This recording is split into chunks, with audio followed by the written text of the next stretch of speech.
प्रिय छात्रों, ये वीडियो एनसीईआरटी प्रश्नावली 1.2 का पहला सवाल है।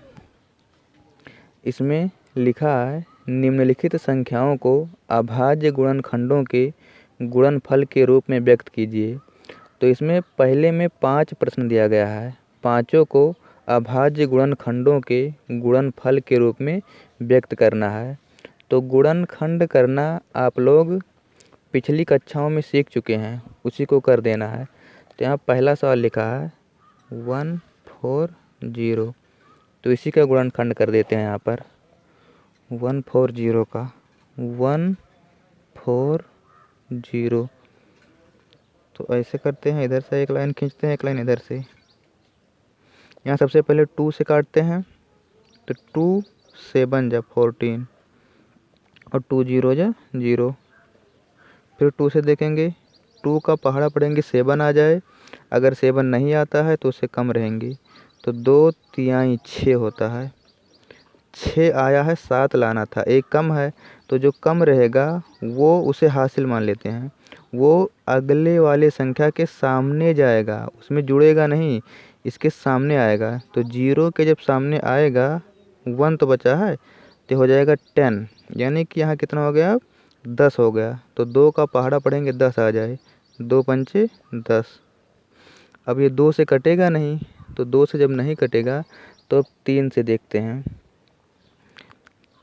3 एकन्नम 3 से भी नहीं कटेगा। 3 के बाद 5 देखते हैं, तो 5 सते 35 होता है। उसके बाद ये 7, तो 7 से ही कटेगा, 7 एक कम 7। तो इस प्रकार से इसका गुणनखंड पूरा हो चुका है। ये जो गुणनखंड आया है, इसी को इसके सामने लिख देना है, 2 × 2 × 5 × 7। अब इसको 2 बार है, तो इसे 2 के पावर 2 भी लिख सकते हैं, × 5 × 7। यह इसका आंसर हो गया। उसके बाद दूसरा देखते हैं। अब दूसरा लिखा है 156, तो इसका भी इसी प्रकार से गुणनखंड कर देना है। तो यहाँ कर देते हैं 156। ये सब सिंपल है, ये सब छोटी कक्षाओं में आप लोग कर चुके हैं। 2 का पहाड़ा पढ़ेंगे 15 आ जाए, अगर 15 नहीं आता है तो उससे कम रहेंगे, तो 2 सत्ते 14 होता है। 14 आया और ये 15 था, एक कम है, तो जो एक बचा है वो 6 के सामने आएगा। जब 6 के सामने एक आएगा तो ये 16 हो जाएगा। अब 2 का पहाड़ा पढ़ेंगे 16 आ जाए, 2 अट्ठे 16। फिर 2 से काटेंगे, 2 तिहाई 6, एक बचा है, तो ये इसके सामने आएगा, ये 18 हो जाएगा, दोनों 18। उसके बाद अभी 3 से काटेंगे, तो 3 एकन्नम 3 और ये 3 त्रिका 9, कट गया पूरा। अब 13 बचा है, 13 तो 13 से ही कटता है, तो 13 एकन्नम 13। जब यहाँ 1 आ जाए तब ख़त्म हो जाता है। अब फिर से ये जो गुणनखंड आया है, इसी के सामने लिख देना है, 2 × 2 × 3 × 13। तो ये 2 बार है, तो इसको भी 2 का स्क्वायर कर लेंगे, × 3 × 13। ये आंसर हो गया। उसके बाद तीसरा सवाल है, तो तीसरा भी देख लेते हैं। इसमें लिखा है 3825, 3825।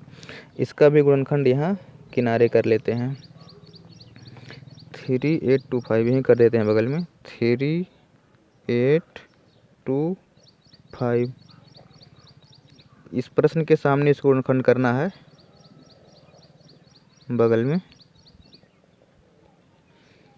तो देखिए अब यहाँ आपके यहाँ 5 है, 2 से 5 कटता नहीं है, तो जब 2 से नहीं कटेगा तो 3 देखेंगे। तो पहले देख लेते हैं 3 से कटता है कि नहीं, तब लिखेंगे। 3 एकम 3, 3 दूनी 6, 2 बचेगा हासिल, ये हो जाएगा 22।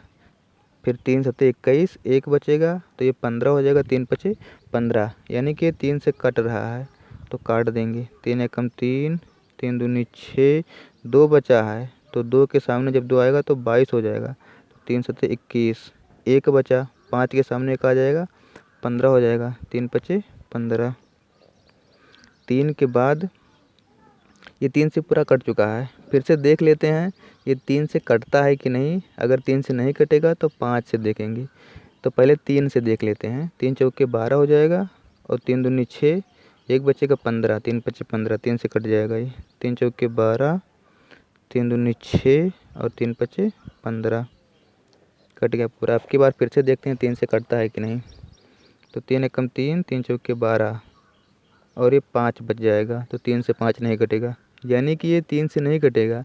जब ये 3 से नहीं कटेगा तो 5 से देखेंगे। 3 के बाद 5 देखना है, 4 नहीं देखना है, क्योंकि जो 4 से कटेगा वो पहले ही 2 से कट गया होता, इसलिए 3 के बाद 5 देखना है।